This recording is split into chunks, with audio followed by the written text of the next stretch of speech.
These are my notes. Little mental pictures. What Greg was describing is what I do every day, and it's real fun.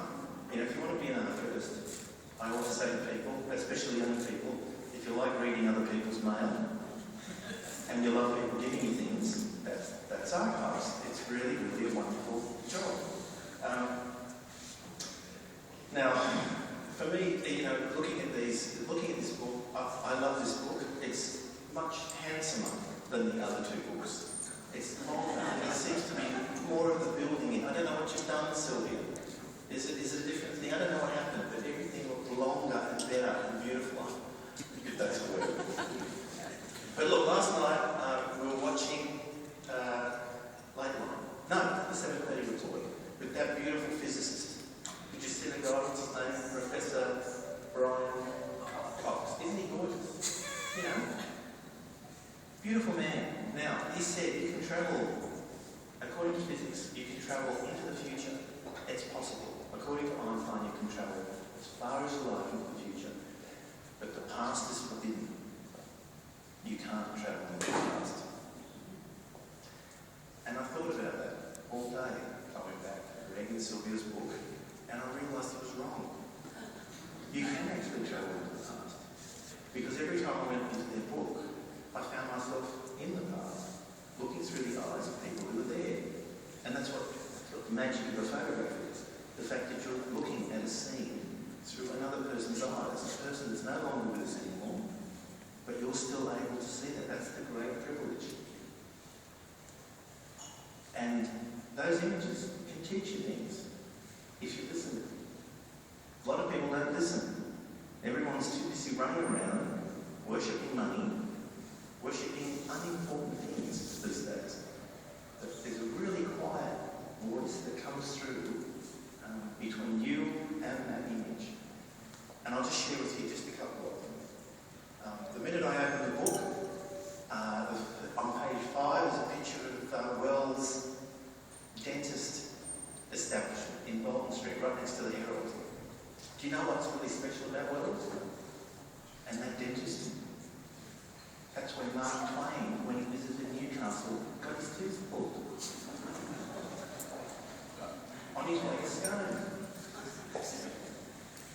And it was at Scone that he premiered his great Australian poem that he'd been writing all the way on the train.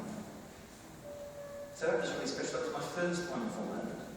And then I keep going through the book. My next wonderful moment was a scene from the Murray Dwyer Orphanage, which is on probably just, you know, the Still River Estate, former orphanage site, but it was looking down the river up towards the Spit Island and Plates Channel. I've never seen that view, but I became very obsessed in one of the first 3 settlers to Newcastle, which was John Laurier Platt, and I realised looking at that image that was what he could have seen in the early 1820s. It was just magical, and that was a hidden image in this book. Another beautiful image was all the Sabre aircrafts, and these are not beautiful images for the people whose houses these things crashed into, but all these jets that crashed into various houses in Newcastle.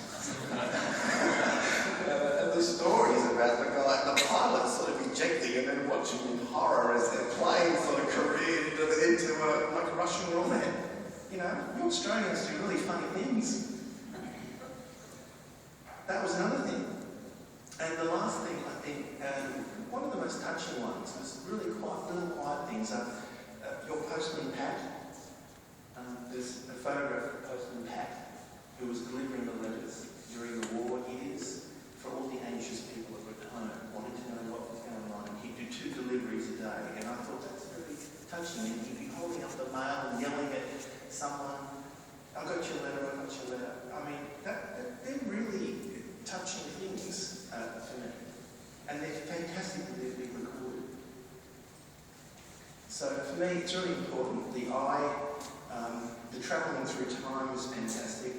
And I love the fact that there is a sort of a vibe happening with this thing. We had 2 young students come to see me the other day at the university, and they said, we've formed a Newcastle University Historical Society. And I said, what's wrong? You're under 70.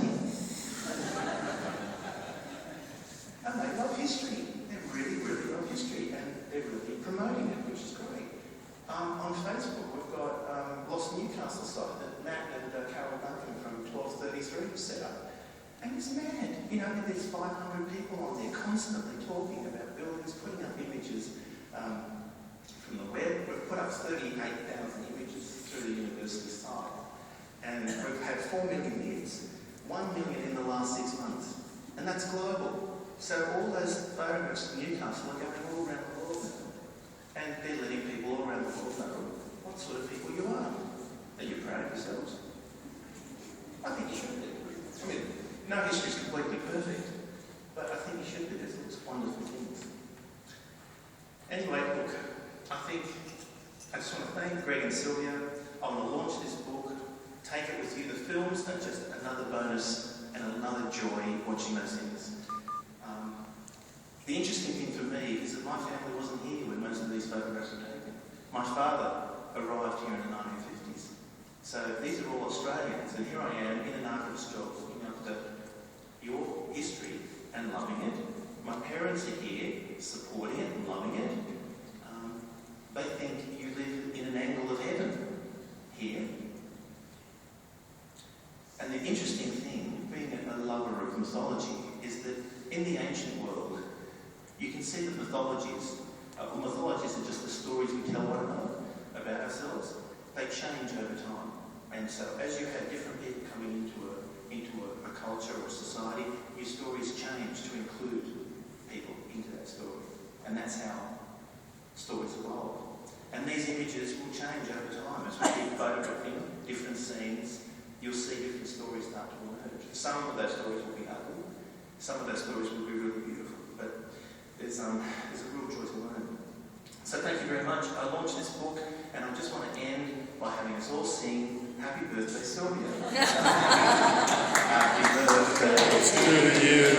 Happy birthday to you. Happy birthday, dear Sylvia. Happy birthday to you. Hip hip. Hooray!